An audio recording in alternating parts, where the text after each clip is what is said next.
Open AI developer experience team founding member వాళ్ళు ఏం చెప్తున్నారంటే వైబ్ కోడింగ్ అనేది going forward is not suitable in enterprise లెవెల్లో. Hobby projects కి ఇది ఓకే, కానీ ఎంటర్ప్రైజ్ లెవెల్లో పెద్ద పెద్ద కంపెనీస్ లో దీన్ని పెట్టకూడదు, ఎందుకంటే వైబ్ కోడింగ్ లో చాలా ఫ్లాస్ ఉంటున్నాయి. కాస్పర్స్కీ ఉంది కదా యాంటీవైరస్ సిస్టమ్, అది కూడా కనుగొంది very basic things like login authentication సరిగ్గా చూడటం లేదు, and SQL injection and cross sites malfunctioning ఇవన్నీ అవుతున్నాయి అని చెప్తున్నారు. సో మీరు కూడా ఏదైనా పెద్ద ప్రాజెక్ట్స్ పెద్ద లెవెల్లో చేస్తున్నారు అంటే గనక ఖచ్చితంగా వైబ్ కోడింగ్ తో వెళ్ళిపోయి డైరెక్ట్ గా లైవ్ వెళ్ళొద్దు. దాంతో ఒక ప్రోటోటైప్ తయారు చేసి ఈచ్ అండ్ ఎవ్రీ ఫంక్షన్ ని మీరు మీకు నచ్చినట్టుగా మార్చుకోండి. ఒక ఫంక్షనల్ మోడల్ వచ్చిన తర్వాత, ఒక ఎంవిపి వచ్చిన తర్వాత you have to do it on your own on top of it. కావాలంటే చిన్న చిన్న ఫంక్షన్స్ అప్పటికప్పుడు రాసుకొని యూ హ్యావ్ టు సీ కూడా. అండ్ టెస్ట్ కేసెస్ అనేవి 100% 360 degrees వైపు నుంచి ఉండాలి, so that any test fails you have to fix that. మీరు టెస్ట్ కేసెస్ కూడా వైబ్ కోడింగ్ తోనే రాసేసుకుంటే కనుక అవి ఓన్లీ కొన్నే చూస్తుంది, మొత్తం అన్ని వైపుల నుంచి చూడదు, టెస్ట్ కేసెస్ కూడా రాయదు. మీరు ఏదో సక్సెస్ అయిపోతుంది అనుకుంటాం, లైవ్ లోకి వెళ్ళిన తర్వాత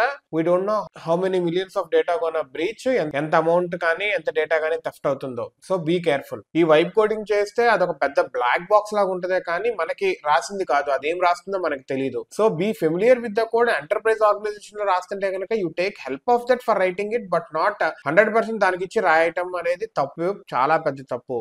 అండ్ గోయింగ్ ఫార్వర్డ్ టూల్స్ అనేవి ఏవైతే వస్తున్నాయో ఆ టూల్స్ మనం అడాప్ట్ చేసుకుంటాం కాదు, మనకు అడాప్ట్ అయ్యేలా వీళ్ళు తయారు చేస్తాము అని కూడా అంటున్నారు. అండ్ చాలా కంపెనీస్ కి కాంప్లెక్స్ మల్టీ ఏజెంట్స్ అవసరం లేదు, ఒక agent with correct tools is enough అని చెప్పి వీళ్ళు చెప్తున్నారు. సో మీరు వైబ్ కోడింగ్ మీదే టోటల్ గా డిపెండ్ అయితే గనక బీ కేర్ఫుల్. స్టెమ్ సబ్జెక్ట్స్ ఏవైతే చాలా ఇంపార్టెంట్ అనుకుంటున్నామో అలాగా బేసిక్స్ అనేవి చాలా ఇంపార్టెంట్, ఫండమెంటల్స్ అనేవి చాలా important, and you have to write code. ఈ vibe coding is cherry on a cake లాగా మనకి కొద్దిగా అట్రాక్టివ్, మనం అట్రాక్ట్ అవుతాం, ఈజీగా వచ్చేస్తుందని. But we have to for sure know what is being return in the back. So be careful guys.